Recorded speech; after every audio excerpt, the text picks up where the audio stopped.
Hi everyone. Thanks again for joining this session today. My name is Mhaisekar, and then today we are going to talk about AKS on Azure Stack HCI. Um, Before we go into the actual topic for today, though, I want to go around talking a little bit more about Azure Stack HCI itself. We will be touching upon what Azure Arc is, the whole use cases of Azure Stack HCI, why is it getting, is it gaining traction nowadays, and why people are moving more towards the hybrid strategy rather than, lifting and shifting or migrating straight to cloud.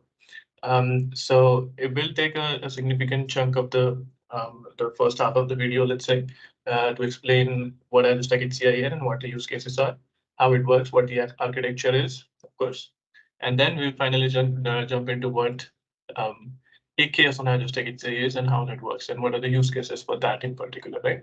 Um, Again, thank you so much for joining, and I hope you enjoyed the session. So, why should we care about hybrid clouds today? So, why is this sudden rise in hybrid cloud story?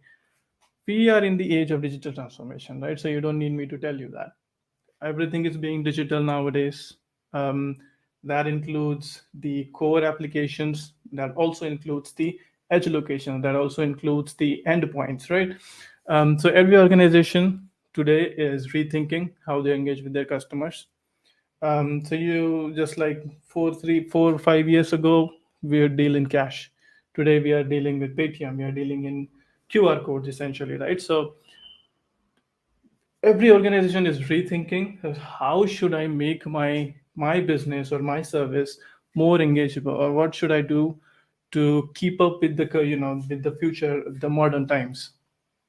How do I improve the experience that my employees are having when they are working on some particular technology, or they're working on some service that I'm providing? How do I continuously improve that experience? Right. So there are, as part of it, new demands are coming from the developers, because you see there's explosion of big new technologies nowadays. Containerization is just one of them, but there are many AI, ML, IoT applications coming in. There is a chat box, AI chat box. I don't know if you have heard of it, GPT, that is rocking the social media nowadays. Um, so there are new requirements that are coming in from the developers and also from the consumers, that are the users. As a user, I want to be at the top of everything. I want the latest and greatest of all the technology at the touch of my finger. So where does this innovation come from? Where does this technology come from? Right? So this is all part of the digital transformation. As part of it, again, every corner of the business is being impacted. Does not matter what kind of company you are, does not matter if you are a financial company, does not matter if you are a banking company, insurance company, a medical company, right? It does not matter if you are a sporting company, even, or if you are, let's say, a retail company, right? With probably hundreds of shops across the country or across the globe. All of this is being impacted by this. So every does not matter what is your core business, it is still powered in the background by IT. Right? So there is some IT running probably on prem, or it could also be running on Azure. Well, public cloud, but since we are all Microsoft people mostly here, so it could be running on Azure, or it could be running on prem, or it could be running on multiple locations. That does not matter. But ultimately, all your business services are reliant on the IT backbone of your company. And IT environments are being more complex. When I say complex, I mean new services, new technologies are coming in. Like I just mentioned, like there's some IoT, new IoT devices, and new AI capabilities coming in. There's like multitude of hosting platforms that you can actually host your applications today. It is not like you have a server on your data center, you install an application on your data center, and then you distribute that application. It is not all of that all the time anymore, right? So there are serverless computing, right? So there is Azure Functions, there is app services. So all of these things, there's containerization, right? So all of these things are basically changing the way that we consume our applications. It's changing the way how we host our IT estate today. And all of these challenges must be resolved with limited human interaction. And when I say that, what I mean is, yes, automation is part of it. Automation not only reduces the chance for error, it also increases efficiency, right? Because automation basically can run non-stop. It can run without being tired, as opposed to humans, right? And it is less prone to making errors. Um, that is why these challenges must be resolved with limited human interaction. I'm not saying we have to eliminate the human component altogether, because that is simply not possible, at least in my humble opinion. Human intellect has to go somewhere, but we are changing where, at which level the human intellect interacts with the machine. So customer environments are evolving to keep up with these modern times, and IT is increasingly playing a strategic role. So again, like I said, does not matter what is your core business. Every company today, if you think about it, right, every company today is an IT company in some matter, right? Because all of this is running on VMs. It could be running on databases. It could be running on containerization, right? Or it could be running on some serverless computing services today. Yes, you are giving, let's say, a net banking experience to your customer, but where is that net banking hosted or let's say, installed? It is installed on your VMs or containers. So all of these applications, like there's an explosion of applications. Again, like I said, it is giving us more and more control, or giving us more and more convenience when it comes to deploying and maintaining your applications. And as part of this is not only a software digital transformation, it is also a hardware digital transformation. It's also underlying IT infrastructure transformation as well, right? So it is no longer that you only have a big core data center and then you're providing services out of that. You are moving to cloud, right? So we are moving to public cloud. We are also moving to multiple clouds, right? So here on the top, on the far right, you see there are a lot of companies. I think around 90%, I think, if the number is not wrong, of 90% of companies have some element of multi-cloud going on in their IT strategy. So it's not only about only moving to public cloud or lifting and shifting everything that you have currently in private cloud to public cloud.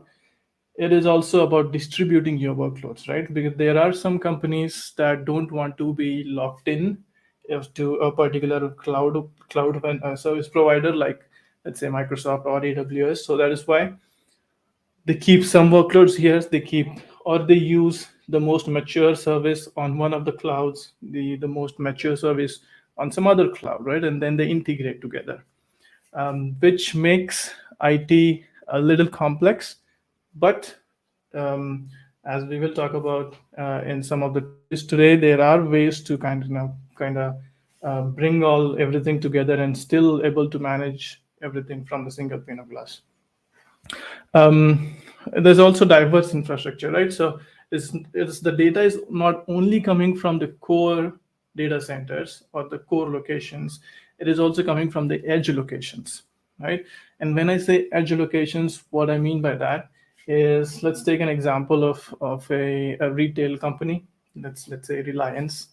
They have branch offices, or they have stores. Let's say they have stores every corner of the cities nowadays, right? So there's tremendous amount of data that is being generated on this edge locations. So where does that go? Do you send all that data in real time to your core data center, or do you send it to your public cloud and then process it there and bring it back? Just imagine how much latency, just imagine how much waiting that would involve, right? So you don't want to wait for 10 minutes just to build 10 of your items.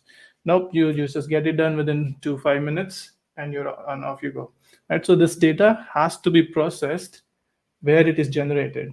Now, this is a very mellow example, let's say, I gave you, but think of this in a very critical scenario, something like data mining, or say something like medical applications, where data has to be very precise and it has to have near zero latency, right? So that is why you have to process that data where it is generated. And that is why a tremendous amount of data is being generated at the edge locations as well. And if you really think about it, cloud is not a place anymore, right? Just give it a thought. Um, if you think of cloud, what do you think? Do you think of public clouds? Do you think of the convenience? Do you think that, okay, whatever I was running on my servers or on my own premises, now Microsoft is running for me? Well, yes, that is not inaccurate. That is true, but we have very quickly realized in the recent times that, you know what, okay, it is not always feasible to lift and shift everything to cloud. There could be some reasons that are restraining you from making this move, at least partially, right? So there can be some workloads that you can just blindly move to public cloud without thinking about it. But there are some workloads that you can't. Think of data gravity issues, like I just said, where data latency is very, very critical.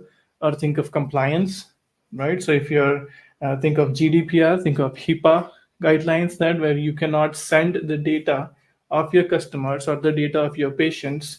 If you're working in a medical industry, you cannot send that data outside of your boundary of authority, let's say, right?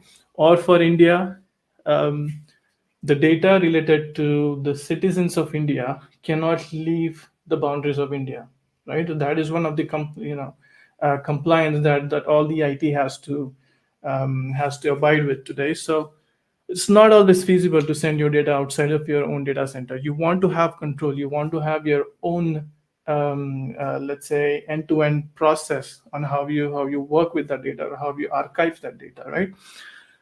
But should that mean that, okay, I have to keep all my data on prem, but do I have to keep sticking to my old tools and technologies?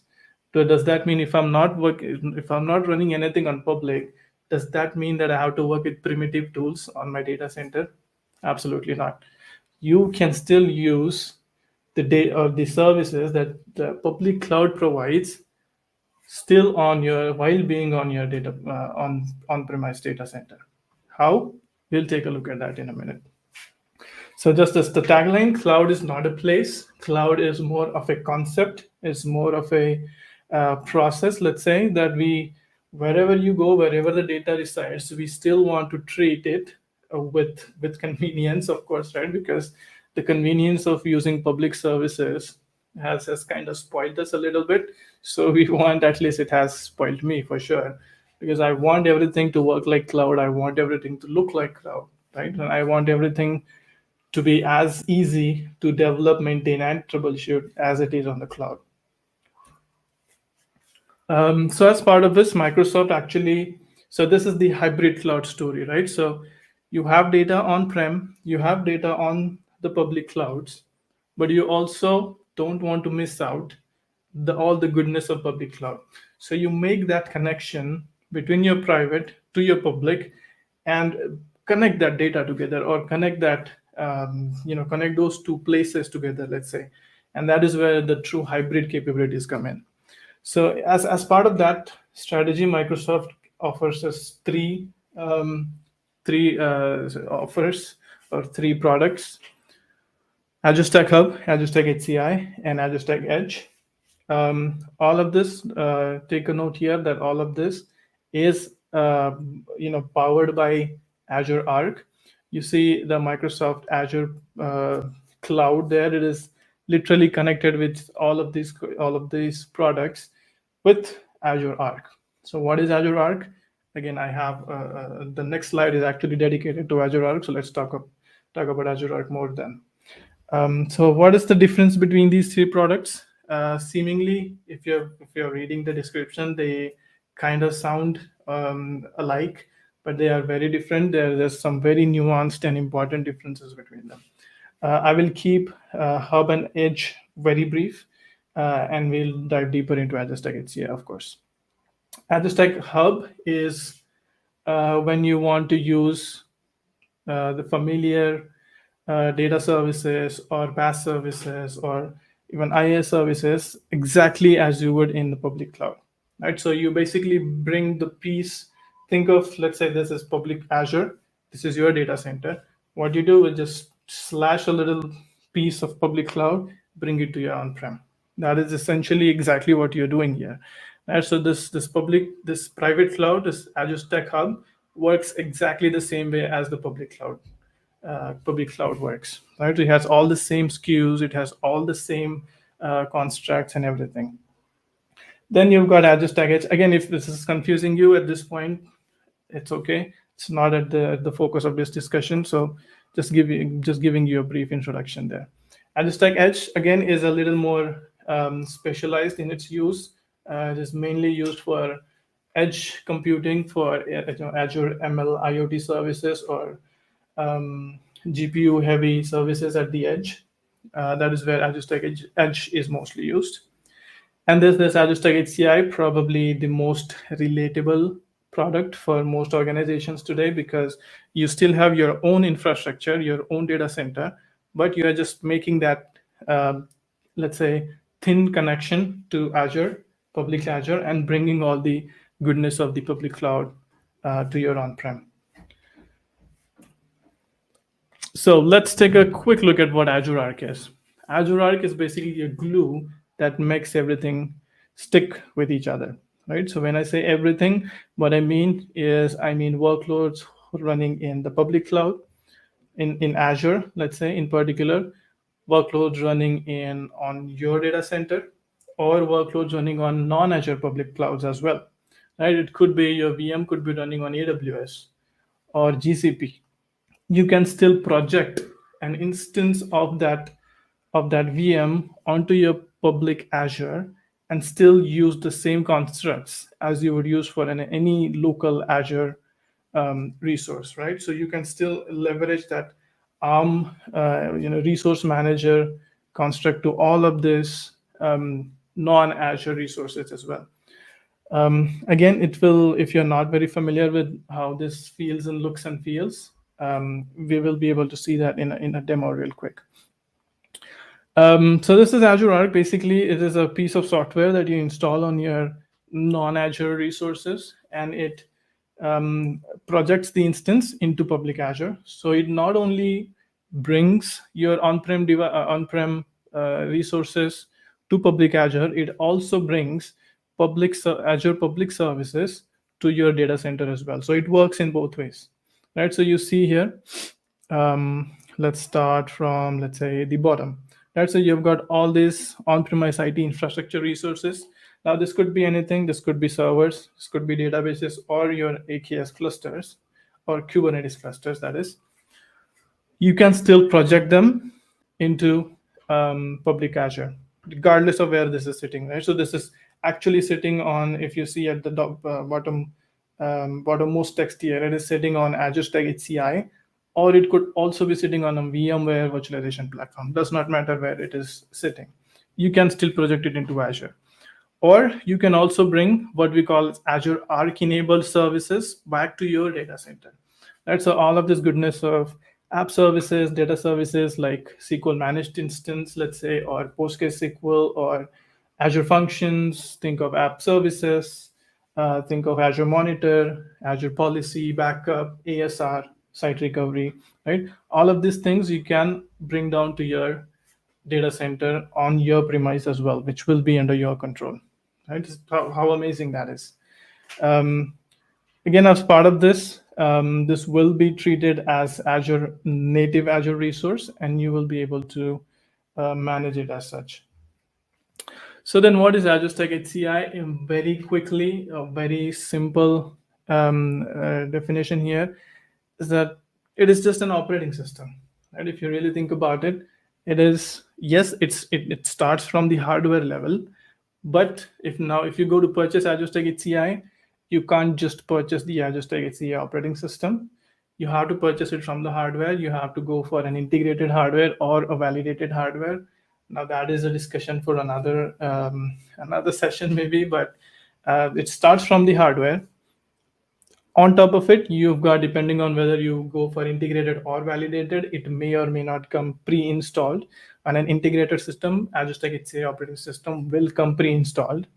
So it comes pre-installed on it, and on top of it, you run your virtualization layer.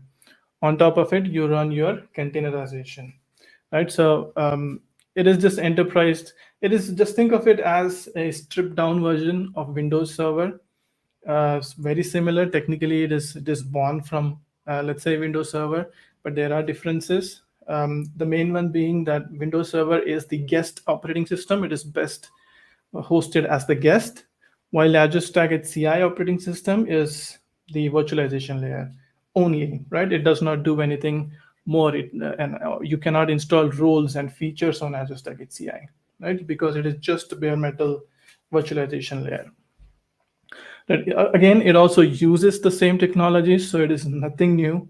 Azure Stack HCI may as a product may be relatively new, but the underlying technologies that it makes use of is not new at all, right? So for virtualization, it still uses the very familiar Hyper-V, right? So if you are a Windows admin or have been for a few years, you know everything about Hyper-V.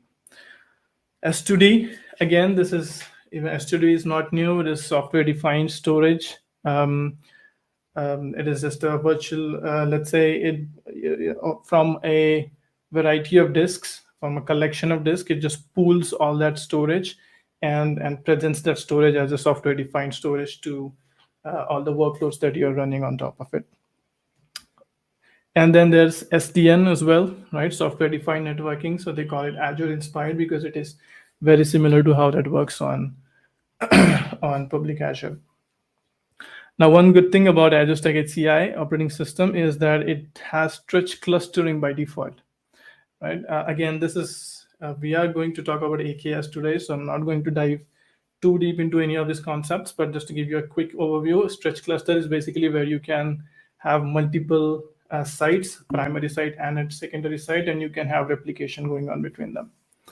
Now, all of this is hybrid by design. Again, like I said, it uses the same.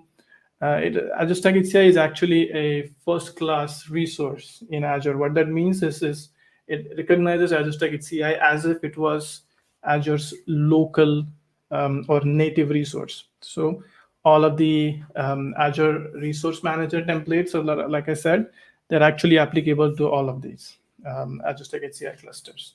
Since it is built on your subscription and it is managed by released by Microsoft, let's say, so that is always up to date, right? So all the new features will be made available to you over the air. And again, so there will be native integration with Azure services. It is very tightly coupled with public Azure, so it has this native integration where you don't really have to go install additional agents to make use of any other native resources. Native services. So how do you manage this?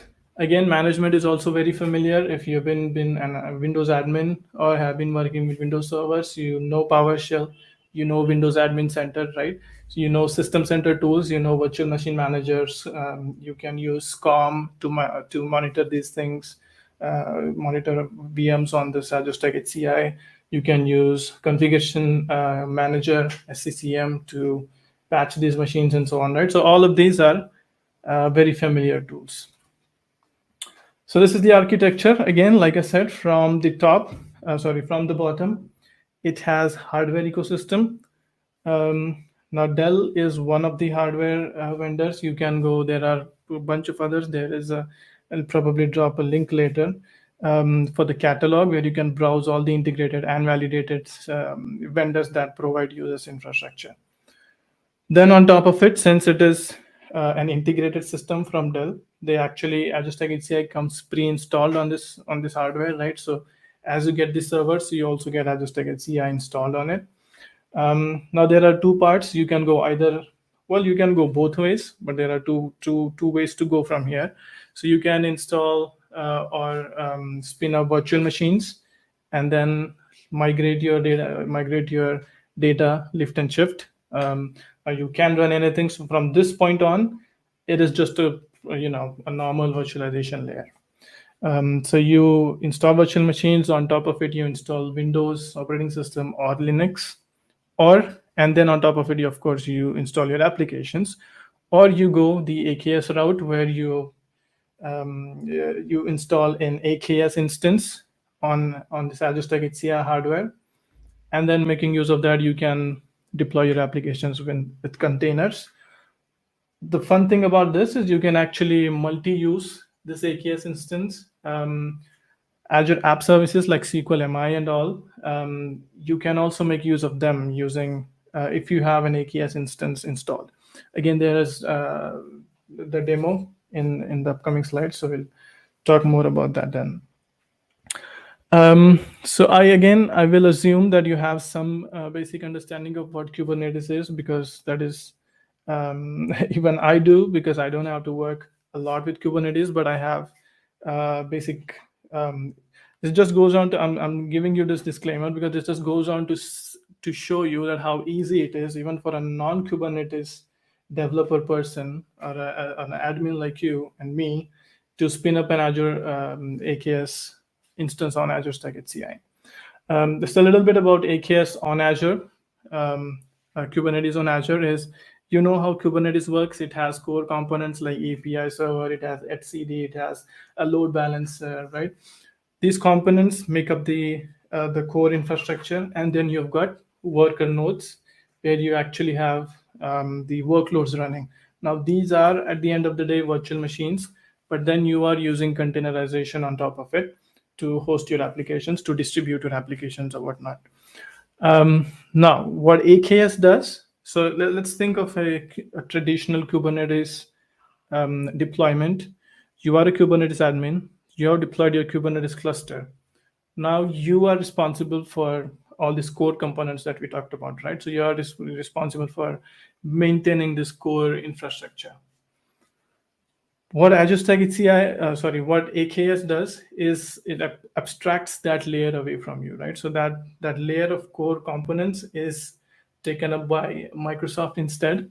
So they will manage your core system services, and you can just simply start working on the worker nodes themselves. So you just spin up the worker nodes, and then you install your AKS cluster on top of it and make use of that. Now, Kubernetes has been around for a while now, so even AKS, Microsoft has been learning from the real world experience, the field experience of what Kubernetes, what best practices for Kubernetes should be, and these are all baked into when you're using AKS on the public cloud.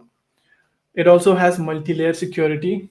Now, gone are the days when people think that, oh, it's in cloud, so that must be insecure, right? So that is not the case anymore.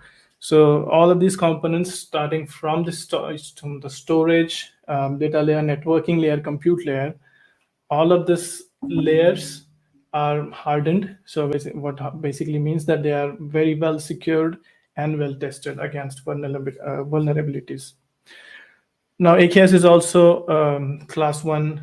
It is actually one of the most popular and fastest growing services in a public Azure. So the enterprise support is also top notch, obviously, as you would expect from Microsoft and Kubernetes, right? So there are not only there's not a community of experts, but there's also enterprise official support from Microsoft, where there are Kubernetes experts and AKS experts that will basically address all the queries you have. And then there's also unified management. So you have, like I said, does not matter where your resources are being hosted, you can still manage it from a single pane of glass using Azure Arc. So how does this translate to AKS on Azure Stack HCI? Now, finally, we have come to the topic at hand, let's say. But again, all of this previous background was necessary to set up the stage and tell you why Azure Stack HCI is a big deal, and AKS on Azure Stack HCI is even bigger deal nowadays, especially, right? So this is all the goodness of this that I just told you. AKS on public cloud is also here on AKS on Azure Stack HCI.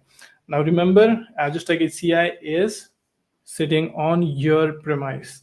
You have control of the hardware. This is not hosted on public Azure, right? Keep that in mind always if you're not familiar with how Azure Stack HCI works. So all of this, again, this is familiar Kubernetes application platform. It is hybrid by design. So it is AKS consistent Kubernetes cluster management. So all the experience that you get in the public cloud portal, you still get the same on even on Azure Stack HCI, right? So if you are already invested in AKS and you have some applications running on-prem, why should you miss out on modernizing those applications as well, right? How cool is that? So you can have that consistent management experience and development experience across both of your platforms. It is deployment of AKS on HCI is really easy. We have a demo. It should take like around like 20 minutes to deploy this AKS service on Azure Stack HCI. It's very easy. It's a straightforward wizard that you go through if you're using Windows Admin Center, or you can also automate that using PowerShell. And all of this has built-in Azure Arc capabilities. Like I said, it is very tightly integrated. So all the experience, all the improvements, all the features that you get in public cloud, you also get that in private, in your hybrid cloud. Now this AKS on Azure Stack HCI also can run Windows and Linux. So in case of Linux, it is the Mariner OS from Microsoft and the Windows operating system, of course. So this is the best platform for modernizing your applications, right? So when you go about upgrading your application, or you go about lifting and shifting, you have options now, right? So if you cannot move to cloud for whatever reasons, you can still stay on prem and still achieve this application modernization that you're looking. And all of this is local administration with Windows Admin Center. Now there are two ways actually. If you remember that slide, let me see if I can quickly pull that up.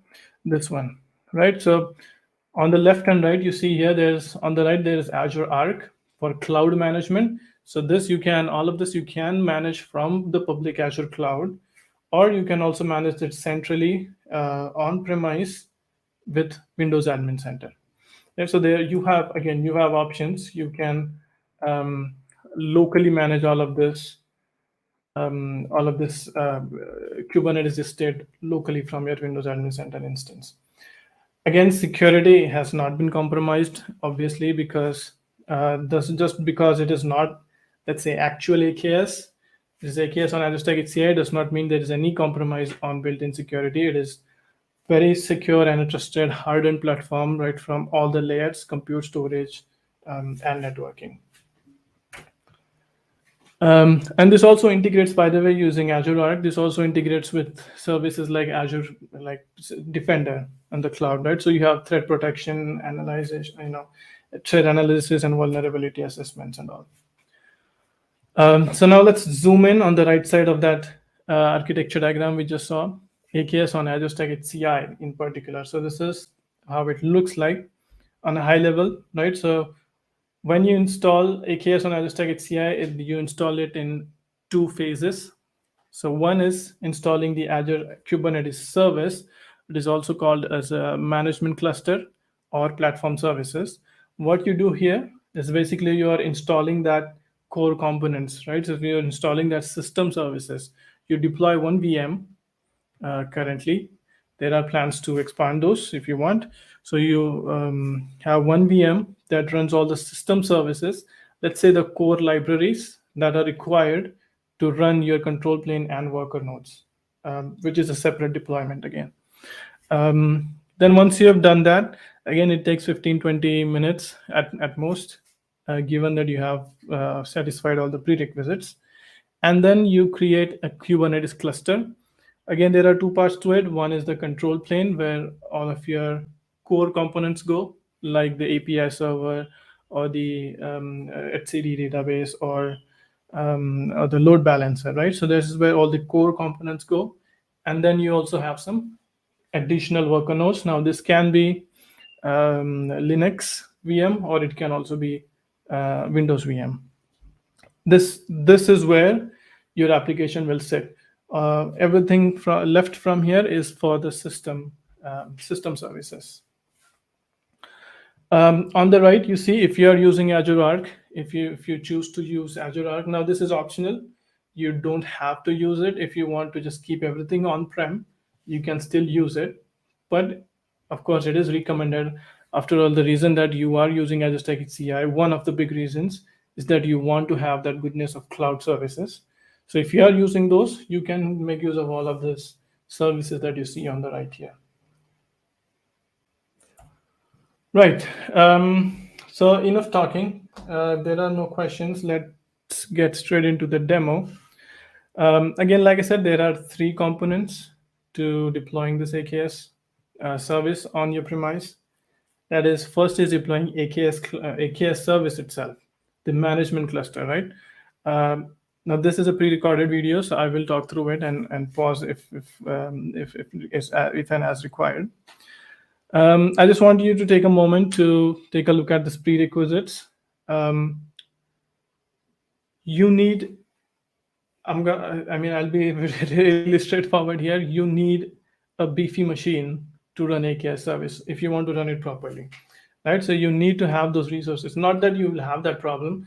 This will you'll probably run into some capacity issues only if you are testing it in labs. But when you actually purchase the solution, the hardware you have will be beefy, depending on what you choose, obviously.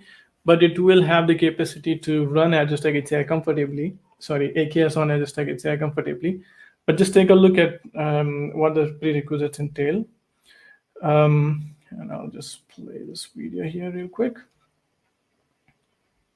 So this is just checking the system requirements, installing some PowerShell modules here that are required on each of the hosts. So this is a distributed application, this is distributed deployment, by the way, right? So the spins that virtual machines that it spins in the background will be distributed for whatever amount of nodes that you have in the cluster.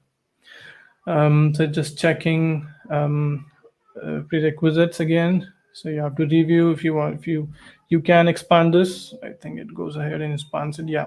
So you've got available memory check, virtual switch that has to be internet facing.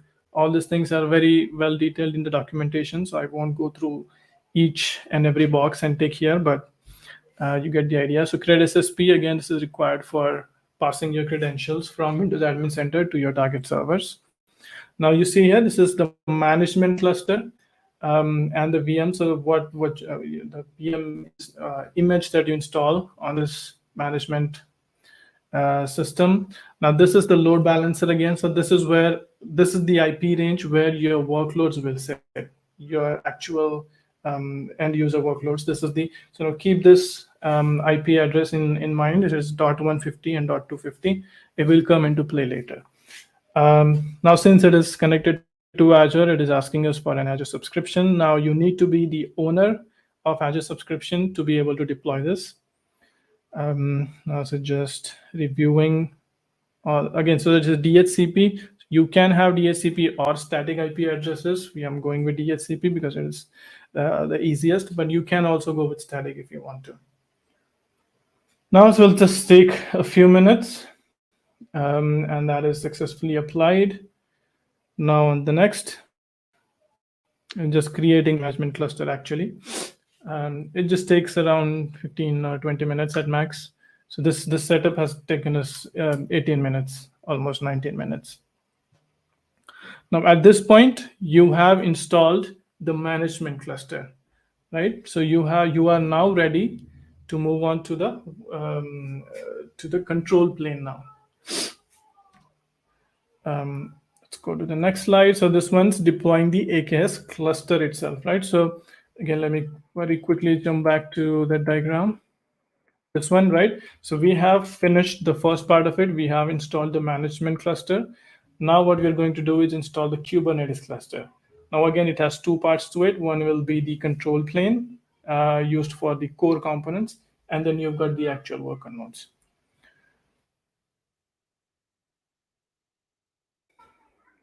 All right. So let's start with this.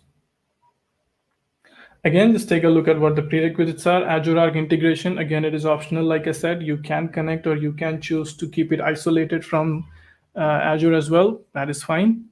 Again, my recommendation obviously would be to enable it if you can, because that is where all the goodness of Azure comes down to your on-premise. Just using up the username and password. Kubernetes cluster name. At this point, actually, let me pause this a little bit. At this point, you can go to Windows Admin Center, and if you go to virtual machines, you will see that there are a bunch of virtual machines created, one for the control plane and one for the management server, management cluster, right? Now, in an ideal AKS on public Azure scenario, that would be abstracted from you. This portion will be abstracted from you because Azure takes care of it. But since this is your cluster, since this is your infrastructure, all of this is in your control, right? So all of this has to sit somewhere. So it sits on your own Azure Stack HCI nodes.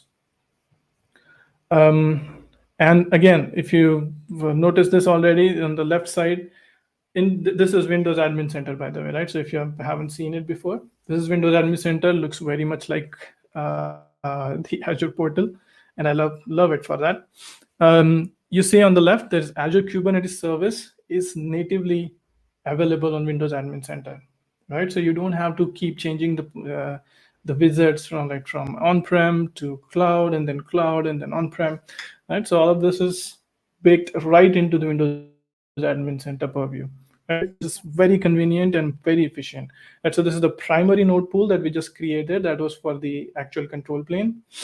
And now this is where we are creating the worker nodes. This is the pool where your applications will be hosted on. So I'm just creating one for Linux, one for Windows. It's exactly the same. You choose the OS type, you choose the node size. There are some node sizes available depending on how beefy you want it to be. You can choose the right size. Now you can optionally have Active Directory integrated. I'll keep it disabled to keep it simple for now. You can choose from network configuration. So this is using the CNI component, right? You have got Flannel or Calico plugins. Essentially, you can use either one of them.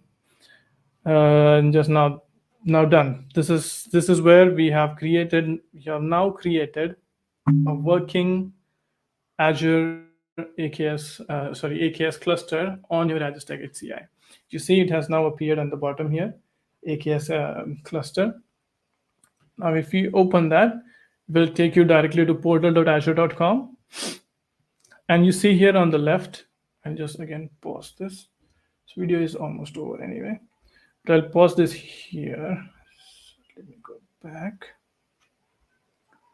I'll pause this here, right? So here on the left, you can see this has automatically appeared. Now, did we do anything in the Azure portal to make it appear in the portal? Not at all. This is automatically using the power of Azure Arc. You see here, Kubernetes Azure Arc. So this Kubernetes cluster is now automatically Azure Arc enabled. So you see on the left, there are all the familiar Azure constructs that you see in the public portal as well. And so there are namespaces, workload, services, ingresses, storage, configuration. And this is in preview as of now, but it will, of course, go live. But you can still make use of this today. Now, how powerful is this? Just imagine, right? Because now you have a cluster, a working cluster that is sitting on your premise, that is under your control, but you can still use it alongside the other AKS native cloud AKS clusters, just exactly the same way.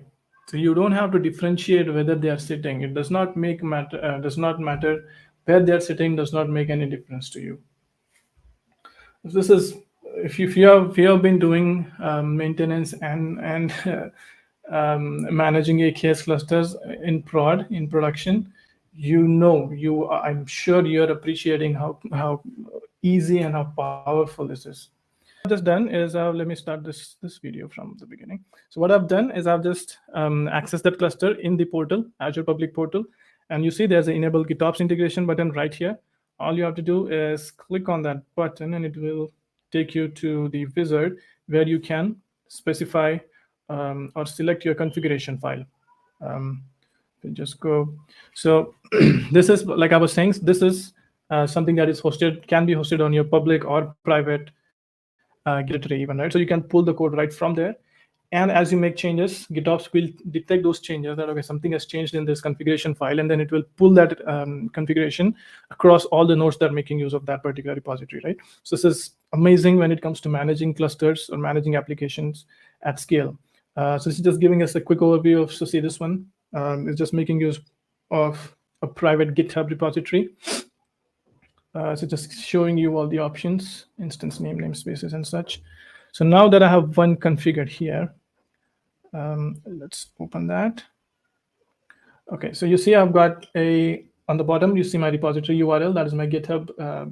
Matt, that is actually Matt McSpirit, my friend and former colleague. His GitHub repository. We've got a very simple application YAML file there. So just hello arc. It just displays a web page using this application file. Is just showing off all the options there, right? So you notice here, I told you to remember all that IP addresses that we gave. So this is 192.168.0.153. This is within that 150 and 250 range that we gave, right? So this is an application, a web application. Granted, is not much going on here, but it's a simple web application that is hosted on one of these worker nodes, right? So this is an awesome, this is an Azure Arc GitOps demo. This is my repo. This is a public repo. This is my YAML file, as you can see. It's a very simple piece of code. Is nothing going on there. Now, what we are going to do is now we are going to change this message to something else, and you will see that this application will be updated basically in real time without any downtime at all. That is the power of Kubernetes, right? So you have these pods which are replicated multiple times depending on how your configuration is, and all of this. You see here, kubectl get pods. So these are the pods that are running this application essentially, right?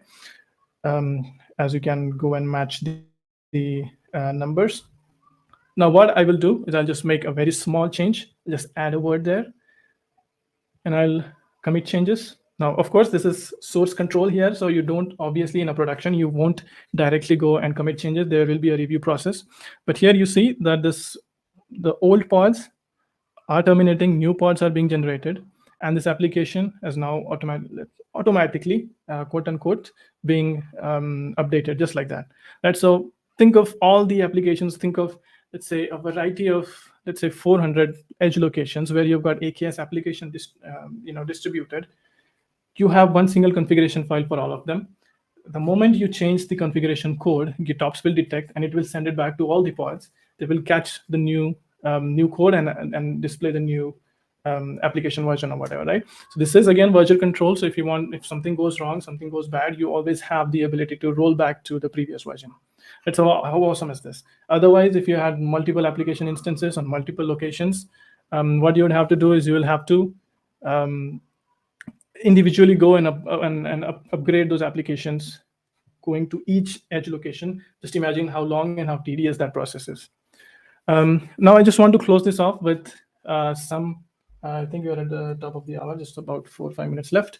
So I'll just close this off with how the licensing and costs for this work. So now if you've been keeping up with Ignite, there have been some basically groundbreaking changes in licensing and cost on how you run Azure Stack HCI in general, which also includes AKS on HCI. So normally what you would be paying for running your Azure Stack HCI is $10 per physical core per month, right? So remember, you get a physical hardware that you've got Azure Stack HCI installed on. So you don't really get billed for the OS itself, but you get billed for the underlying physical cores that your hardware is using or your cluster is using. Now there are some add-on workloads. Now from here on, you've got the basic bare metal virtualization layer. Now you have to install your guest VMs on top of it, right? So what you do is you've got two options here. If you're using Windows, you can bring your own license. So if you've got all the data center licenses, for example, already purchased, then you can activate the same on Azure Stack HCI. Or you can use this Windows Server subscription for guest operating systems. Again, there is a fee, $23.3 per physical core per month. Now, keep in mind, this is per physical core and per month. So this is billed against your subscription. So at the end of the day, you will have, end of the month, you will have that bill generated for you. If you're using both of these, then it will be $33.3 per physical core per month. Now, the interesting thing here is with the recent Ignite announcements, what Microsoft announced is that, hey, okay, we have been hearing a lot from customers saying that, you know what, I'm actually already very invested into Microsoft licensing or Microsoft Windows licensing in particular, and I don't want another layer of additional licensing just to run Azure Stack HCI while I already have have Windows licenses laying around. So that was the feedback that Microsoft was getting from a lot of customers. So what they did is they made an announcement. Okay, if you have a Windows Server data center license with software assurance, then we're going to waive off all the additional fee of running Azure Stack HCI. So in that case, Azure Stack HCI running Azure Stack HCI is essentially free. You only have to invest into the underlying hardware, and of course, if you're using any Azure Arc enabled data services such as Azure Monitor, for example, so if you're pumping a lot of data into Azure Monitor workspace, then yes, there will be some cost associated with pumping that data into the workspace. But other than that, for running everything natively locally, Azure Stack HCI, there is no additional fee. And this also extends to AKS on HCI. Let me quickly go back to the architecture diagram one last time.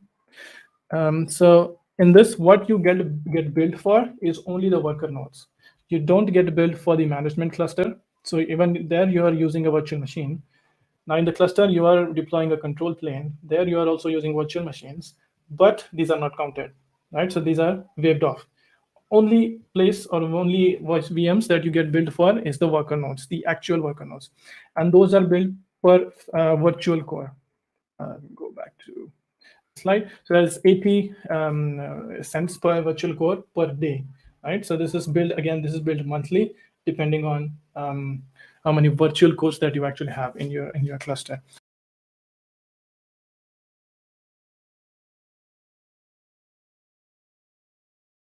Awesome. I hope that was useful.